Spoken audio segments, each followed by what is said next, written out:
This week on Obsessed with Wine. So as a manager of people, I need to make sure my people are taken care of to the utmost tier that's available.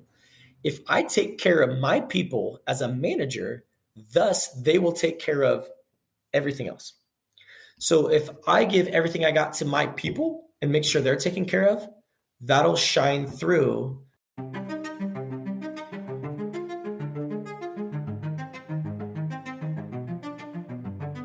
Hello, wine enthusiasts. My name is Wesley Cable, and I want to welcome you to another episode of the Obsessed with Wine podcast. The Prisoner Wine Company was founded in 2000 with a mission to create a bold, modern wine that broke all the rules.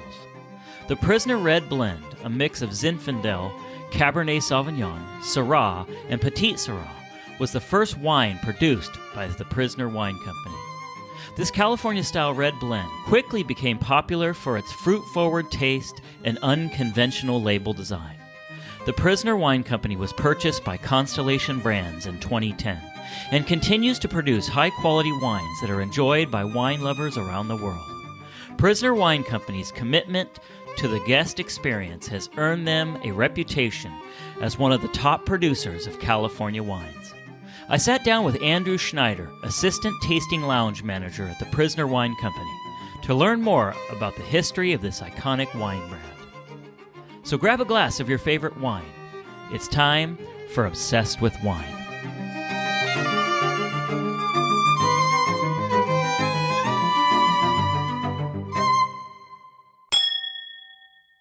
All right, so I want to thank Andrew Schneider, tonight's guest on the Obsessed with Wine podcast. He's the Assistant Tasting Lounge Manager at the Prisoner Wine Company. Thank you so much, Andrew, for joining me. It's interesting to have you as a lounge manager. So that's not like a tasting room, right? It's a different experience. Yeah, exactly. So when you say lounge, the experience we're trying to create at the Prisoner Wine Company is more of a sit-down experience, right? Which is nothing new to Napa Valley, but it's definitely the trend for the Valley, right? We want people to come down, sit down, and relax and have an experience with us. And I think that's where the lounge aspect comes in. So just like the wine, we've always wanted to kind of change the norms of what we're doing. If you've ever been in the Prisoner, I don't know if you've ever been, it just looks different. It looks like a different tasting room. It looks like a different experience. And that's essentially what we're trying to create. So that's where the lounge comes in. Let me ask you first, and then this is what I usually start with on any of my interviews, is where did your wine passion come from? How did that all happen? When you decided to work in wine, why the Prisoner over all of the other places that you could have worked? So my story will start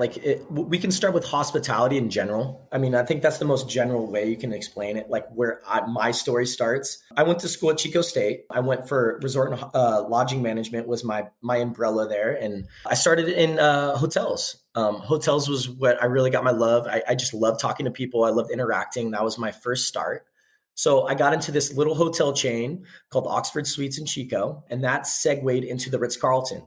So I worked for the Ritz Carlton for about 6 years in hotel management. Most recently was in San Francisco.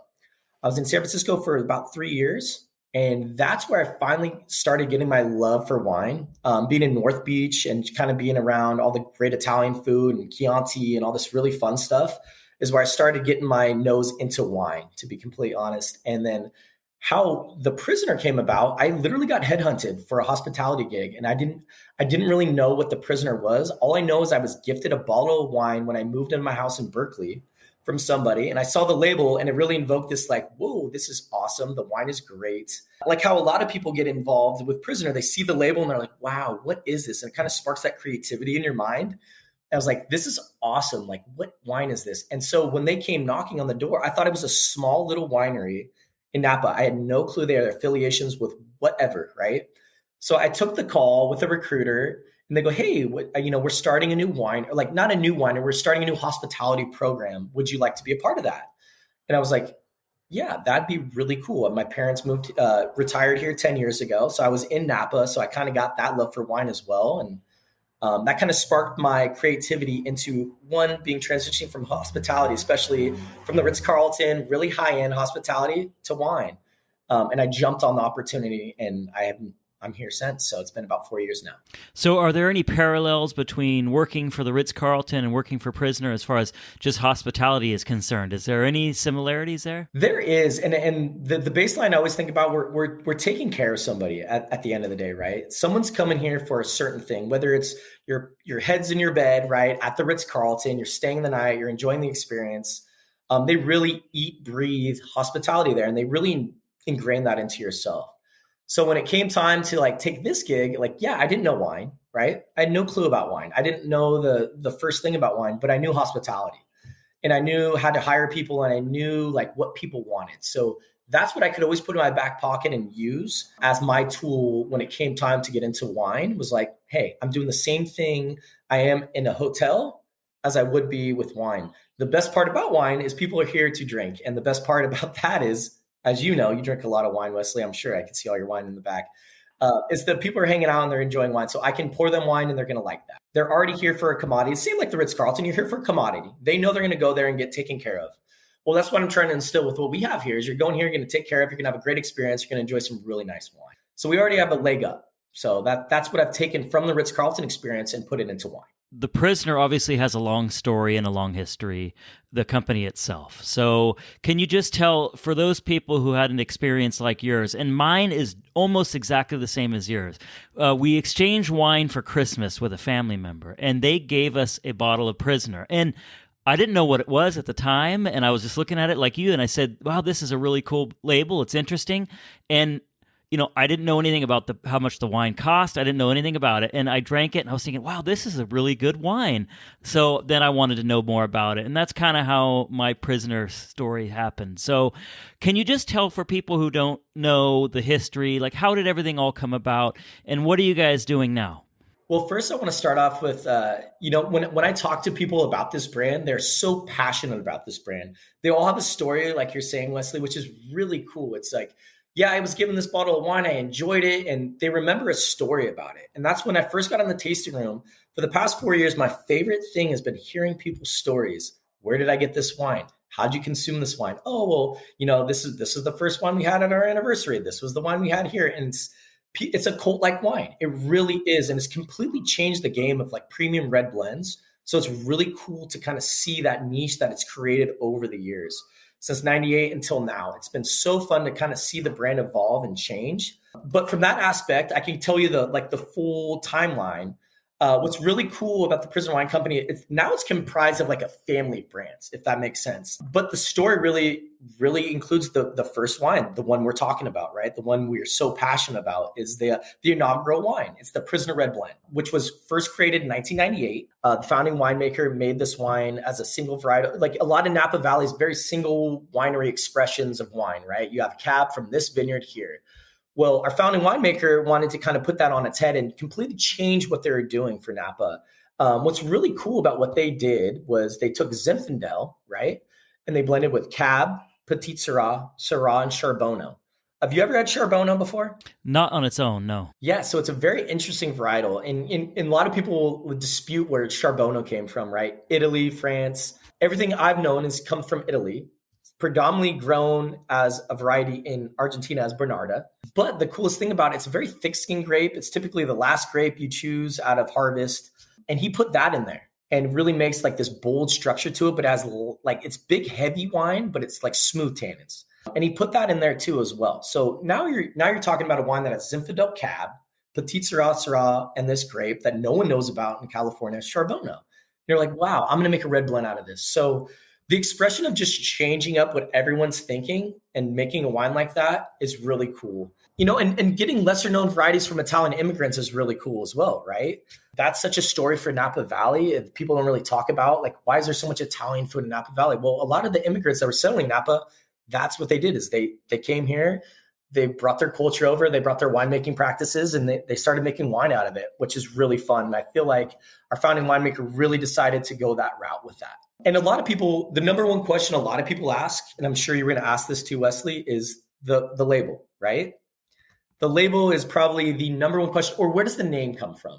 And what's really fun is you have all types of people, and I always ask the question, is like, where do you think it came from? And they all have their own iteration of where they think the label came from.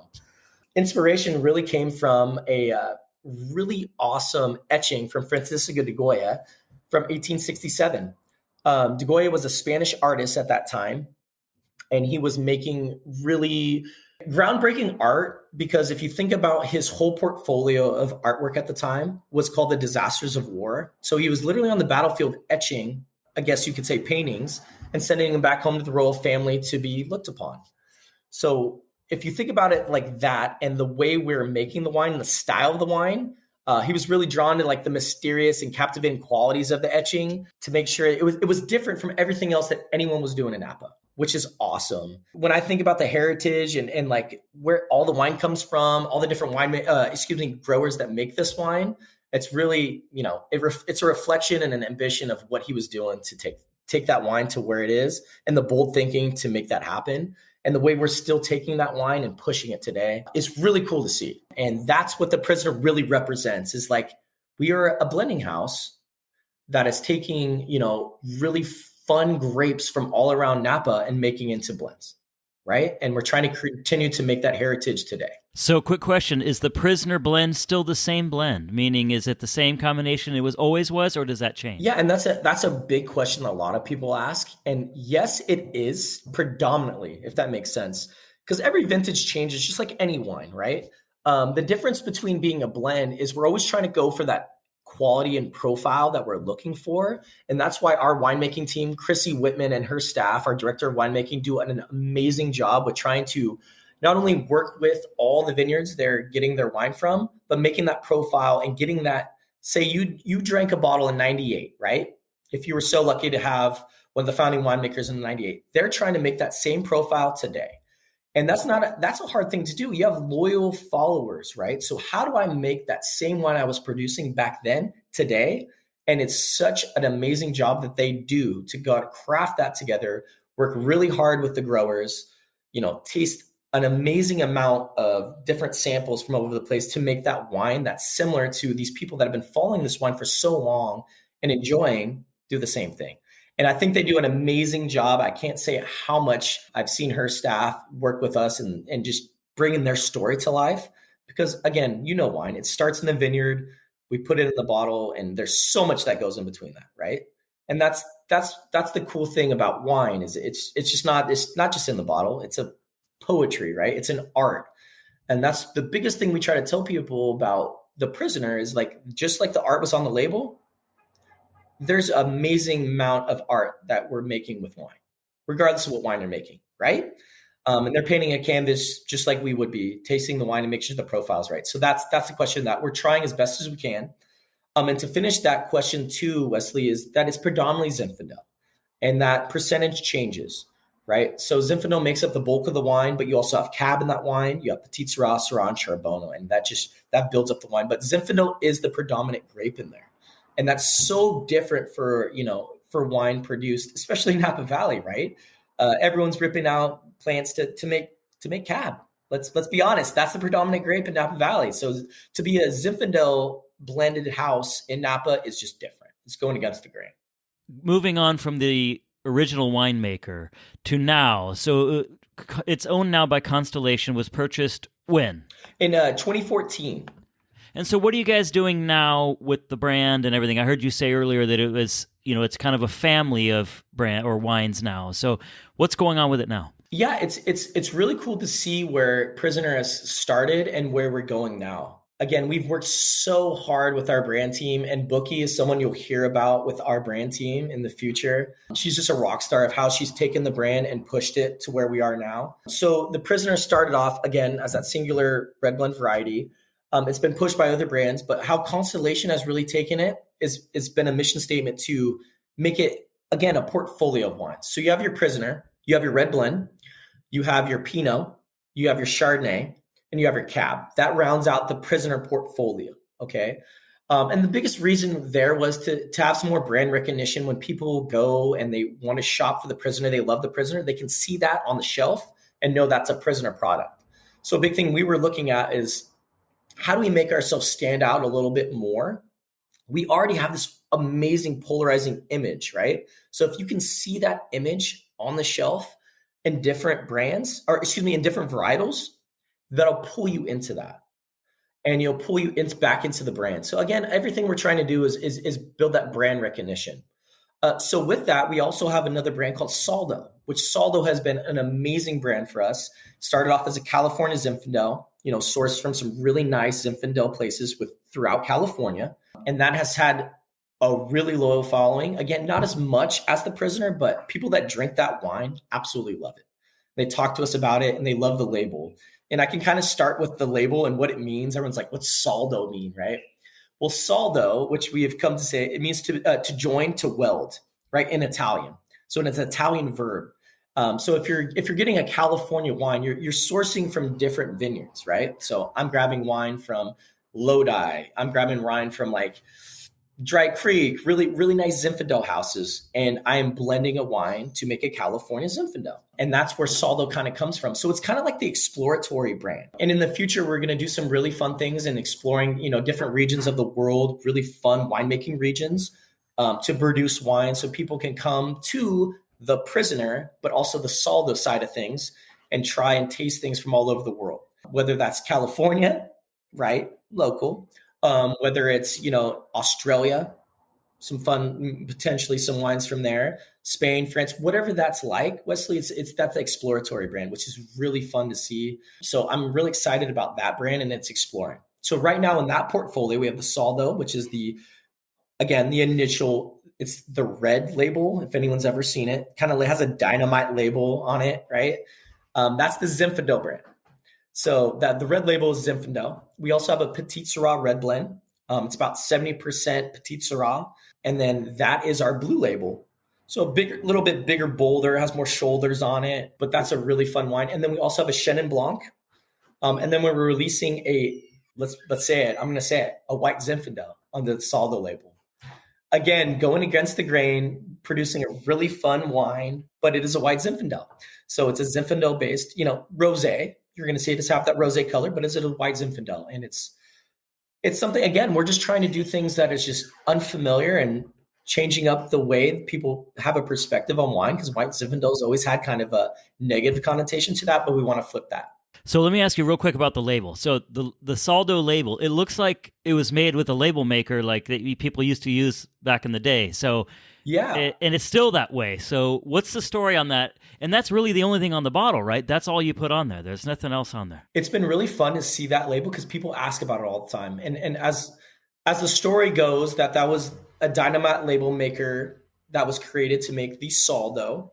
Again, our founding winemaker can tell you his own version of it, but what we've been told is that was placed on the bottle and given out to colleagues as well as restaurants in the local area. And it got so many positive outcomes with the reaction to it that we had to keep it. And it's been kept the same way ever since. And it's just been this fun folklore wine. Again, just like The Prisoner. So it's always been just this fun company and brand to work for, to see the stories and hear about it, the way it started and the way it's still trying to keep the tradition going. I want to ask you, on the website, there's obviously a lot of great information. It's a fantastic website. There's a quote on the website. It says, "Unrestricted by tradition." So what does that mean to you and to the people at Prisoner? What does that mean? So when I think about that, like unrestricted by tradition, like tradition's such a big thing, especially in Napa Valley, right? And we kind of touch base on it a little bit when we're talking about the story. And tradition is something you continue to do year after year after year, right? And we all go back. We all have our traditions. Well, the coolest thing with what we're trying to do, and we're not restricted by tradition, we're unrestricted by tradition. We want to still represent Napa Valley in the best way we can and be this awesome winery, but we also want to do things a little different. We want to create brands that disrupt and have fun. And if you've ever been into the winery, our experiences are a true version of that. We want to do things a little bit different. That's kind of what that means, and that what represents. We don't want to be stuck to the traditions. We want to know the traditions and respect and honor what Napa Valley represents, but we also want to create our own traditions. We're not restricted by what we're doing with what's happening in Napa Valley. We want to do our own things. We're a blending house. We want to blend grapes from all over California and introduce people to those grapes. And I'm not saying the brands in Napa are doing that. I think there's so many amazing brands. As you know, there's so many different brands just in Napa. and then beyond Napa that are doing amazing things. But we want to be at the forefront of that. And if you step foot in our tasting room, again, it starts by the visual look, and then the wine, and then the food that we have. It's all there. You mentioned Chrissy Whitman a little bit ago. So she's the director of winemaking. So tell me a little bit about her. How did she come to Prisoner, and what does she bring to the whole scheme that you guys are doing over there? So Chrissy has just brought this level of professionalism and just injected a sense of life. And what she's really done, which has been so fun to see, is brought the front of the house with the back of the house. So she's kind of merged that, if that makes sense. If you've ever been to a winery or worked at a winery, there's two different sides of things. Like I'm from the hospitality side. So I'm in the front of the house, right? And a lot of what goes on, people don't understand the cellar workers and the amount of what they do is just amazing. And they're on all the time. And during harvest, these gentlemen and ladies are working an exorbitant amount to make sure that we have juice to pour for people in our tasting room. So when I think of Chrissy Whitman, not only is she a phenomenal winemaker, in her previous job, she was at Wild Horse, down in the Central Coast, and she came up to us, and she's just been a revelation for us. And what she does, the style she's making, and continue to make the wine the way. But from my perspective, and I could give her whole backstory, the whole 9 yards, but I want to give you from my perspective is just the way she's conjoined the two groups. And that's a really cool thing. If anyone's ever worked at a job where there's two, like almost dichotomies to one thing or another, between being a front of line worker to have your cellar workers to know what harvest is like, what grapes we have getting processed, all that stuff, she is the kind of the cog to bringing that all together. So if you're a front of the house worker, to know what your cellar's doing. For example, we had a bocce ball tournament a month ago between the front of the house and the back of the house. Cellar won. Let's just be honest. Cellar kicked our butts. They crushed it. Yeah. But just for example, that's the type of thing she's bringing to the party, right? And if you're working for a place, there's so many places in Napa to work for, but when you have an environment where it's like that, when you have the front of the house and the back of the house, it's so conjoined, especially if you're really interested in wine, to know like, okay, we're pulling these barrels off, we're topping these barrels off. Like, this is where we're going with this. That is an interesting, really fun thing to have. And it's not everywhere. Again, I've only worked at one winery, so I can't say it for anyone. But from my experience, I think that's a very, very amazing aspect of what she can bring to us. And again, from being a phenomenal winemaker to what she's doing now, that pays dividends for me as someone who is in the front of the house. 100%. All right, so let's move on then. So I saw that you guys, Wine Enthusiasts, gave you guys an award, or I guess you guys were a finalist for Winery Experience of the Year, which is pretty awesome. And that's obviously in line with what you were talking about earlier, the kind of the focus of providing these experiences. So tell me a little bit about the experiences that you guys have available there and what people can expect when they visit the Prisoner. It was really awesome to be nominated for that award. Again, being not a newer winery, but a newer space that's opening, right on 29, right in the heart of St. Helena, you have a lot of eyes on you and a lot of expectations. And a lot of people have their vision of what this winery is and what they're expecting. There's a high expectations for what we deliver. So that's why we want it to be a lounge. We want to be a place where somebody can come, sit down, enjoy, soak in not only visually, but obviously enjoying the wine and what we have to offer. Past 4 years is really defining what that looks like. We've always stayed by one true thing. And Alex Brousseau, who is our tasting room manager, and Robin West, who is the director of hospitality, have really instilled in us is that we want to create an experience for our guests that's second to none. So everything we do is paired with a culinary bite, which is really cool. So you get a flight of your wines. You get a flight of 4 wines and a culinary bite. And then we have multiple experiences. We have our standard tasting, which is a lineup tasting, which you get to taste through 4 different wines with a culinary offering. And that culinary offering can be a lot of different things. A lot of times we pair it with the arancini. A lot of times it's mushroom, but that also changes seasonally. We try to pair it with the wines as best we can, right? It's hard to create one bite that pairs with 4 different wines, but that's something we always want to do culinarily because we have an amazing culinary staff. Is we want to highlight not only how great our wine is, but also how well it pairs with wine.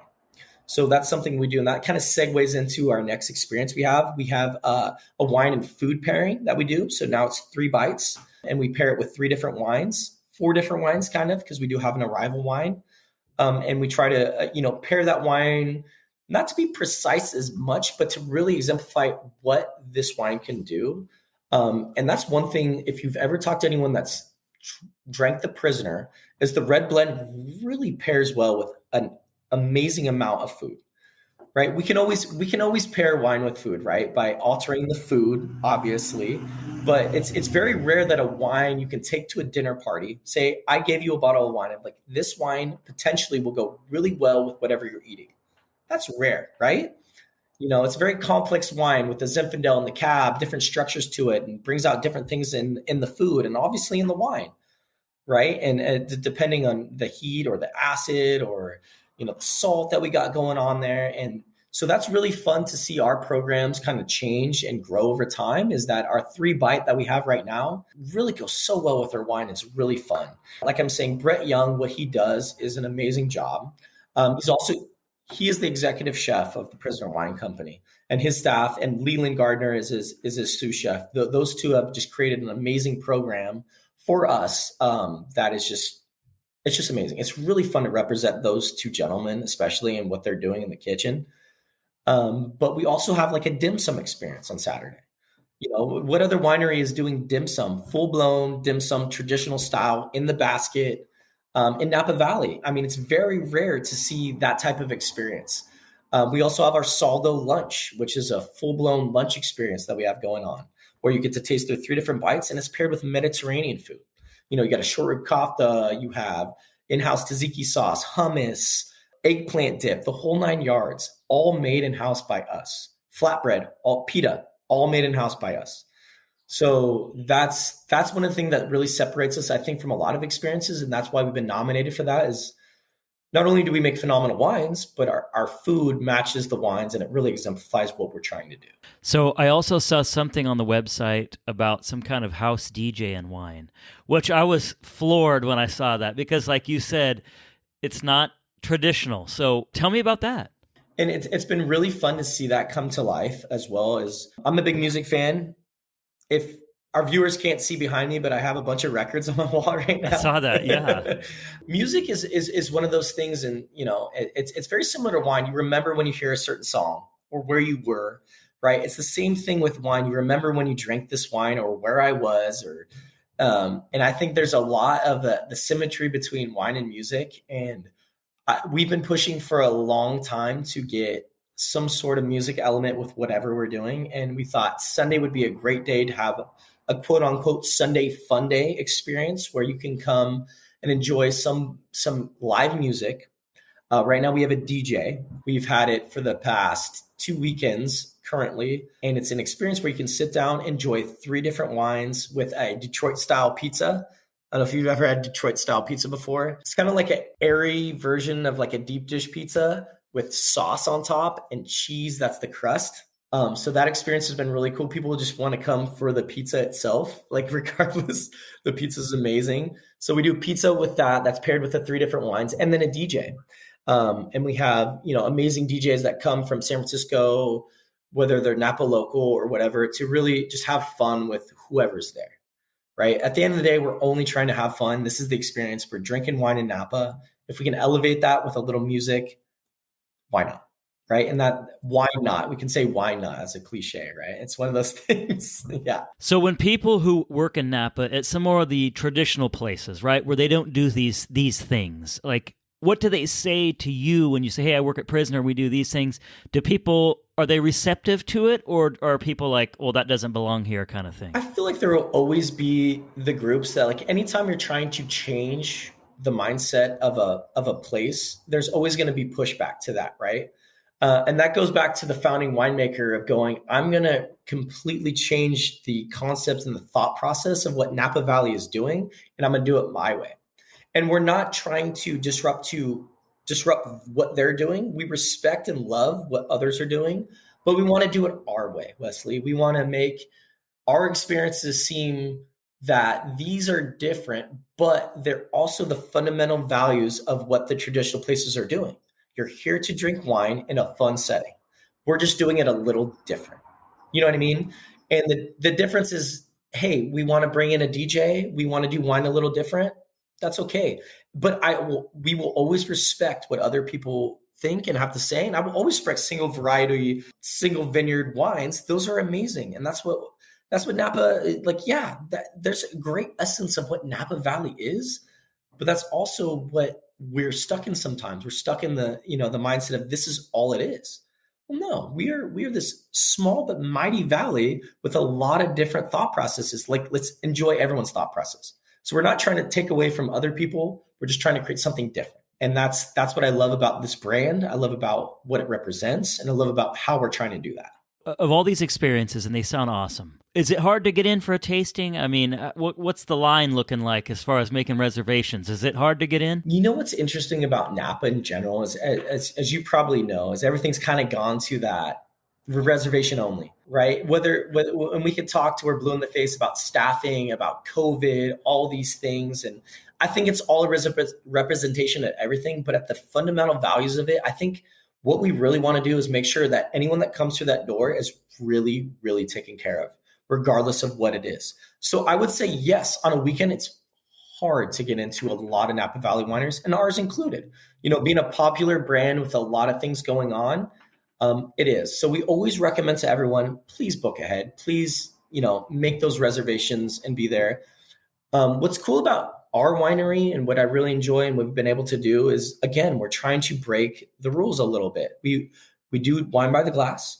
We also do frosé, which is fun. We have the ability to do that, and we freeze our wines. What a thing!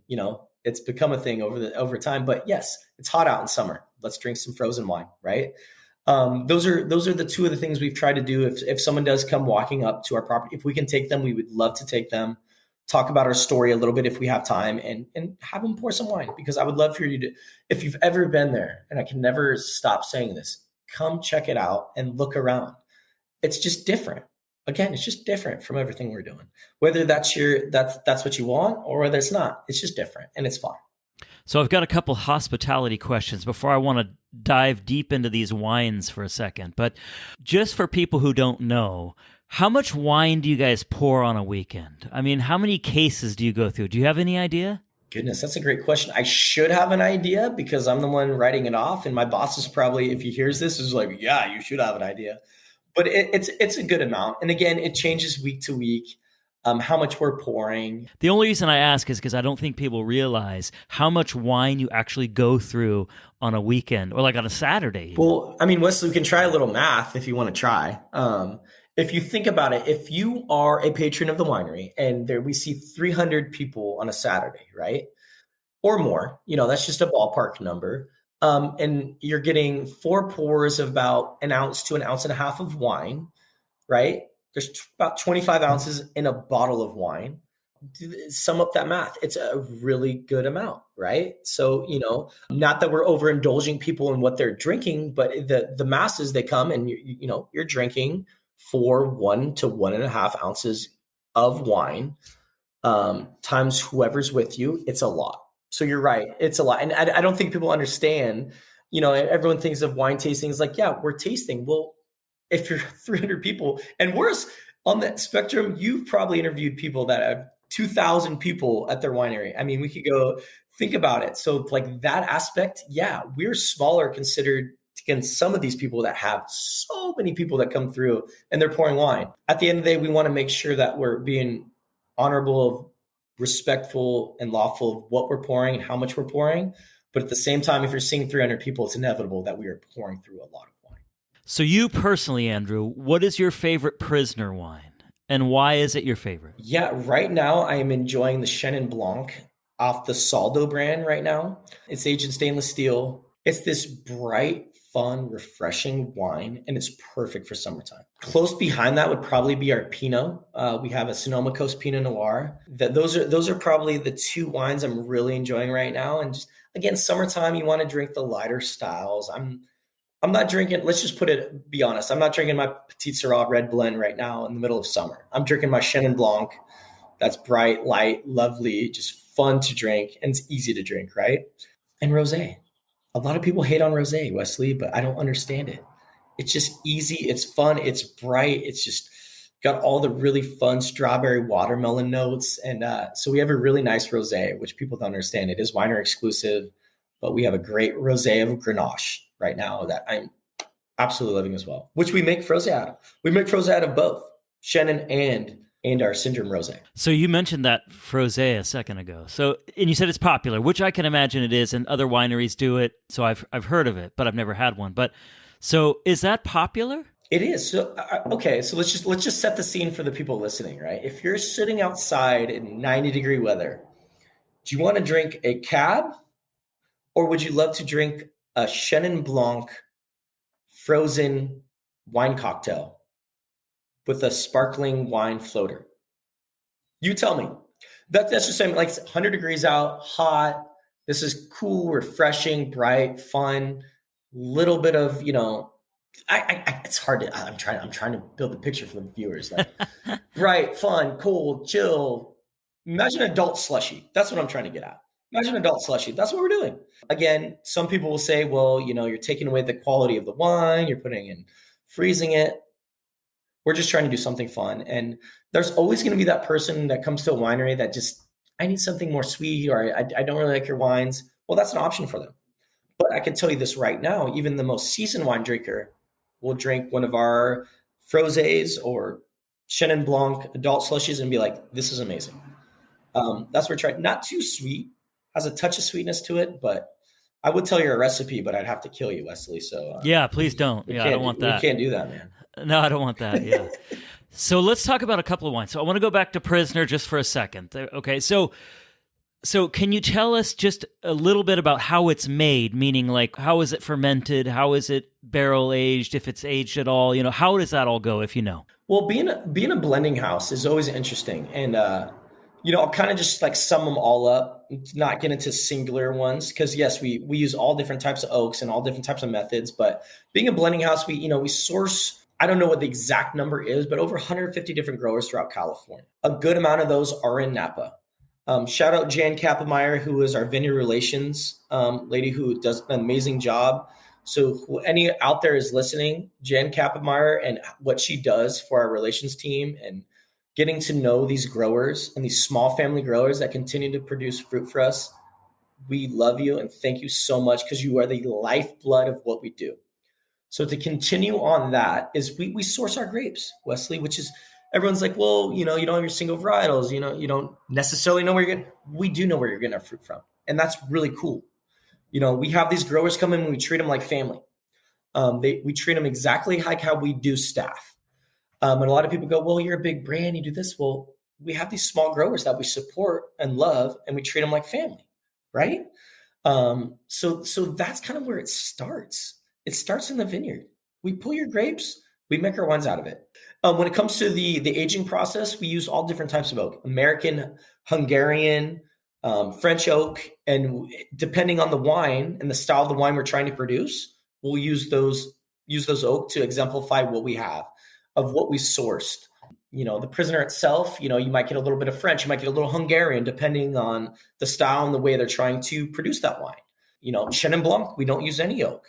We just finish in oak barrels a little bit, about 7% of that, but the majority of it's stainless steel, right? So again, it just depends on what wine we're making and where we're going with that wine is and how we're trying to produce it. And it's very similar to a lot of different places, but being a blending house is very much what we want to do is how we're finishing our wine. So besides the famous Prisoner blend we've already talked about, there is if I remember correctly here, so there's a Merlot and there's a Prisoner Sparkling? Yes, we have Erased. Yeah, it's called Erased. It's a winery exclusive wine. It's a Blanc de Blanc, 100% Chardonnay grapes from Carneros. Absolutely phenomenal wine. It's great. And anyone that likes bubbles, we all like our bubbles. I think every winery should produce a bubbles, regardless if you can finish it on property or not. Make a bubbles. It's such a hot wine right now, just in general. So how about the Merlot? Yeah, so Thorn Merlot. Thorn Merlot came as a brainchild between, okay, we have some premium lots of Merlot. Let's make Merlot. It's very much one of those wines in Napa that's completely been forgotten about. And we can talk about sideways, right? And how that changed everyone's thought process on Merlot and whatever. I think Merlot is a beautiful varietal. If anyone's ever really had Merlot in its truest expression, it's amazing, right? It's the lighter version of your big bold cab. It's typically blended in Bordeaux blends, blah, blah, blah, blah, blah, blah. We do make a great one in true prisoner fashion, very light style, but it's also cab liver Merlot that it has a little structure to it. I say light with shoulders, and you're like, what does that mean? It's like, you got to try it. It's very approachable, like a lot of the prisoner wines. A lot of our wines are meant to drink young, and people can say what they want about that aspect of what we do. It's a blending house. That's what we want to do, right? And we're trying to do that. Approachable wines with a lot of fun body that's easy to drink. And that's our stylistic approach. If you really think about what we're doing, you're thinking about a blending house. We want to make wines palatable, not only for somebody that's just new into wine, Wesley, but it's also been drinking wine for 30 years and they want to build their portfolio up or build their cellar up, and they want to get their Tuesday wine or their Saturday, whatever that is. We're here for that. All right. So you mentioned one thing a second ago, and I want to go back to that. So you said that, certain people come in who have, they're new to wine. I mean, just give me an idea. What percentage of people who come into the Prisoner are like new wine people, and how much are like established wine drinkers? I love our new wine people too, because they're kind of not tainted to the industry, which is really cool. And, if a lot of people, they'll hear the brand Prisoner, oh, it's a blending house. Oh, well, that's not really what I like. Like, that's not what I'm enjoying. It's so the people that can finally get in there and we can really tell the story of why these wines are created and how they are created is really awesome. And I'd say there's a good portion of people, Wesley, that are new into wine. And, especially the younger demographic, you could say millennials or Gen Z, whatever we're at right now, but they're getting into wine and they're getting their palates accustomed to wine. I feel like this is a really fun spot for them to start. Not only is it a fun place to be, but it's a wine that is robust and it's approachable while young. And I feel like the cellar nowadays, we could talk about the cellar. I feel like in wine, we talk about the cellar, right? We're aging wines or we're not aging wines. A lot of the younger population is not aging wines. They want to drink it right now, right? I want a wine that I can open and drink with my friends, whatever. And we're getting a lot of those people. And that's where this brand really is fun. And that's where blends really are fun, is I can drink a wine palatable while young that I don't need to sit down for multiple years and pull out, 10 years from now. My friends have probably changed. My lifestyle has probably changed. I can enjoy this wine with a group of friends. And that's really what we're about.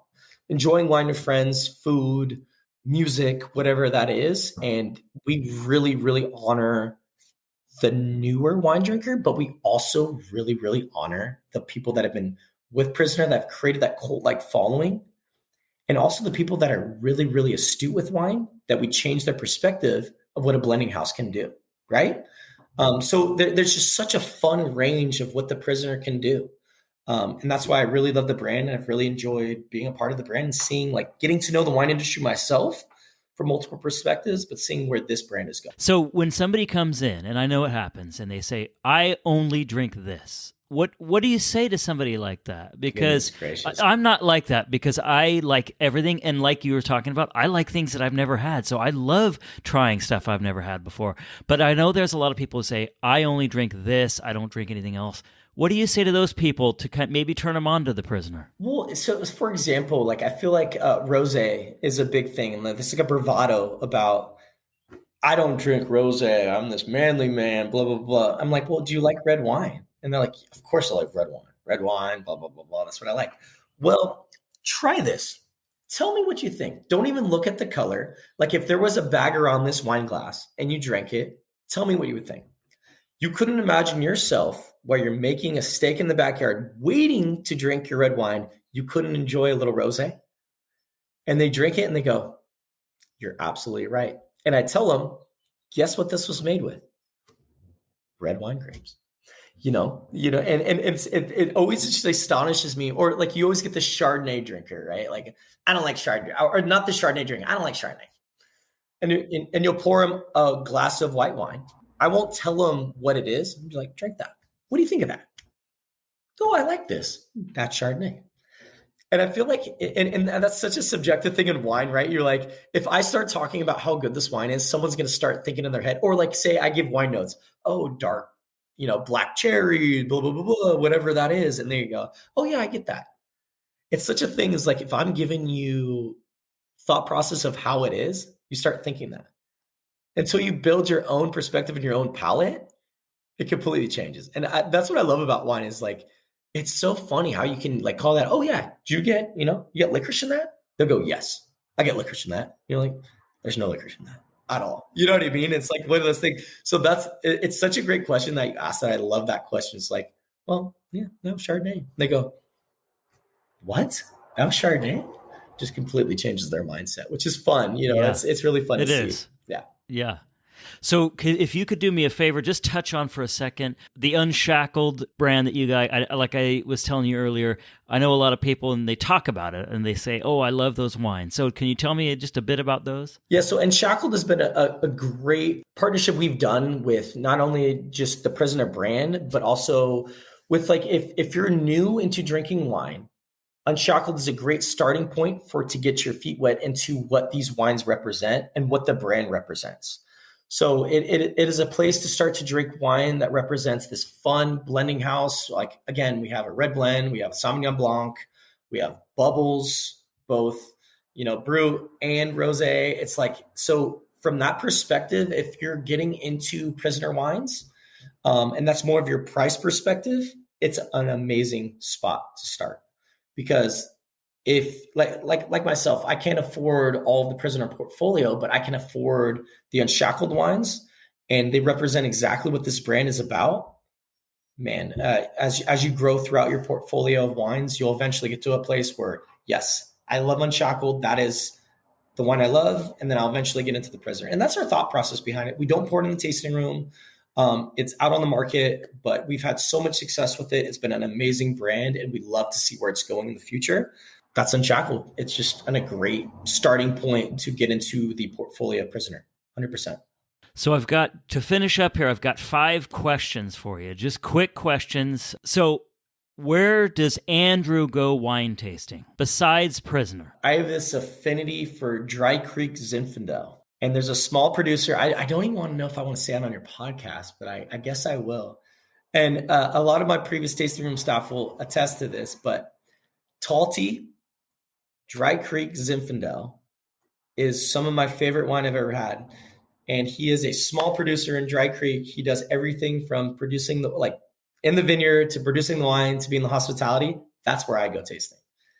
Dry Creek, love Zinfandel. That's my spot. Okay.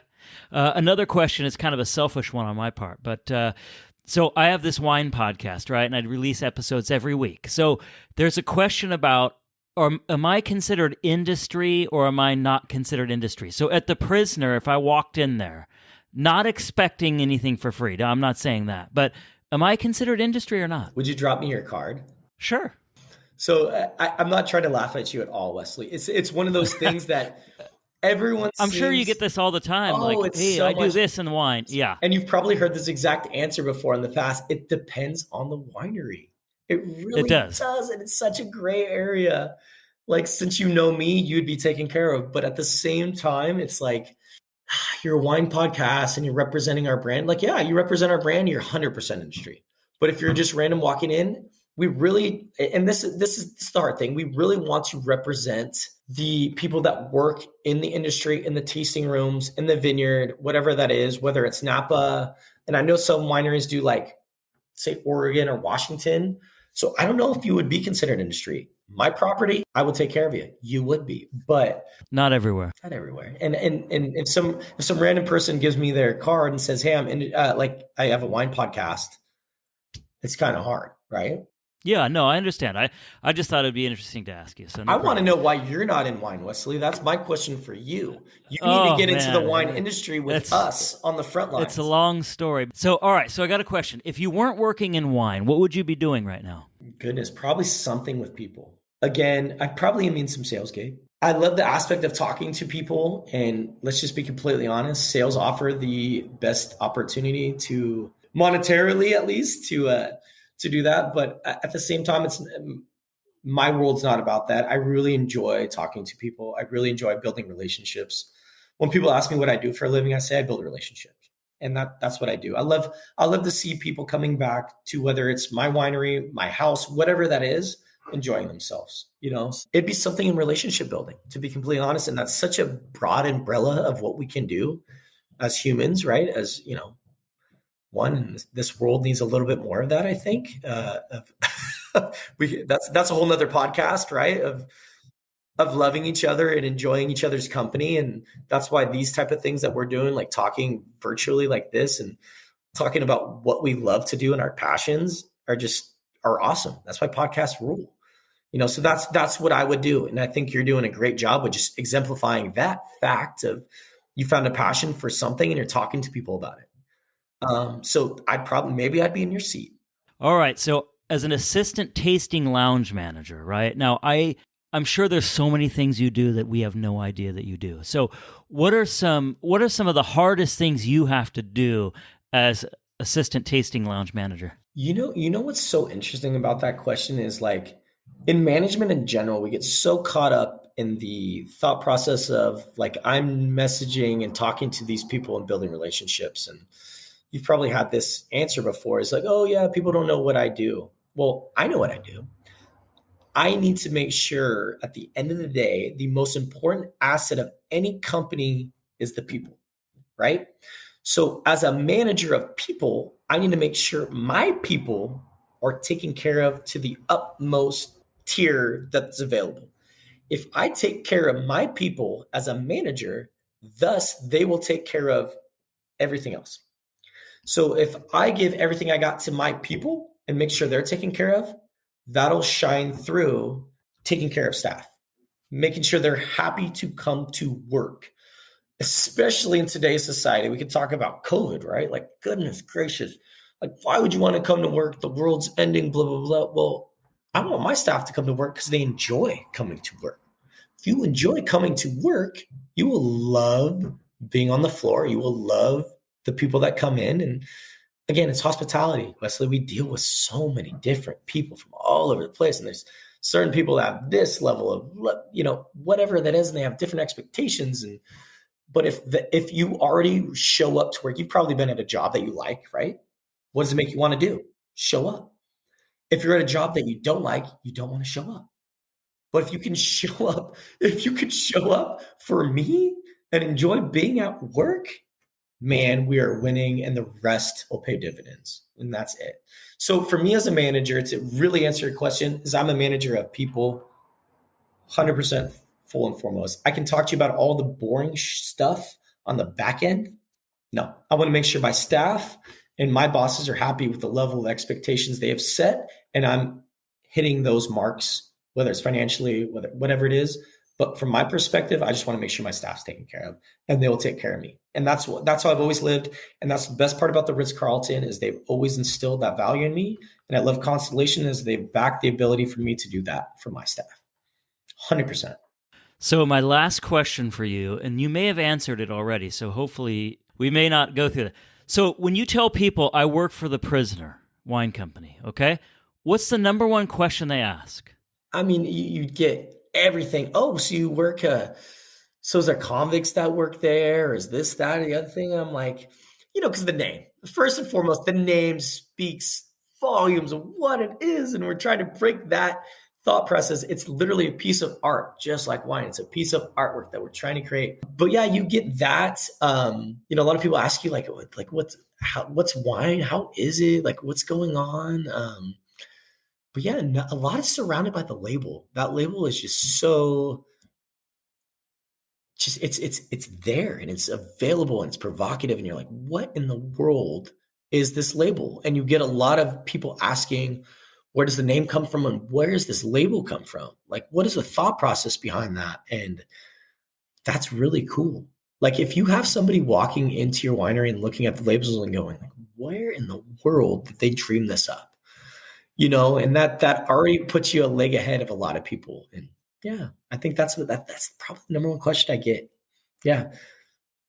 It's the label, and it's the brand. And like we talked about, it's the brand and what it represents. And yeah, it's just changing things of what people think. And that's awesome. When we change the way norms are developed, we're growing as a society. And that's how I think. And that's why I represent this brand so much. And that's why our marketing team and from the top down of what they're doing is pushing the boundaries and making the world a better place. And I absolutely love them for that. Well, Andrew, it's been awesome. You've been great. I mean, thank you for joining me and going through all this with me and answering these questions. I mean, when I was just doing my research for the interview, I was just fascinated by all kinds of things that I saw about the Prisoner. And I am, like I said, I love trying wines I've never had. And some of these wines I've never had, and I can't wait to try them. So, Wesley, you're always welcome. Please reach out. You can always come by the Prisoner. All right. Awesome. Well, thanks so much, Andrew. It's been awesome. Thank you for having me.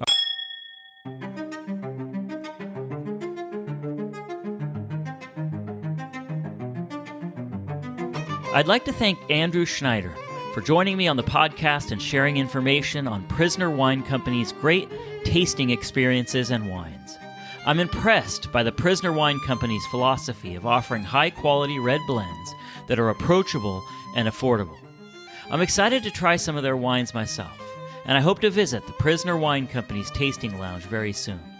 Thanks again, Andrew, for your time and insights. Finally tonight, I want to encourage you to visit the all-new show website at www.obsessedwithwine.net for everything related to the show.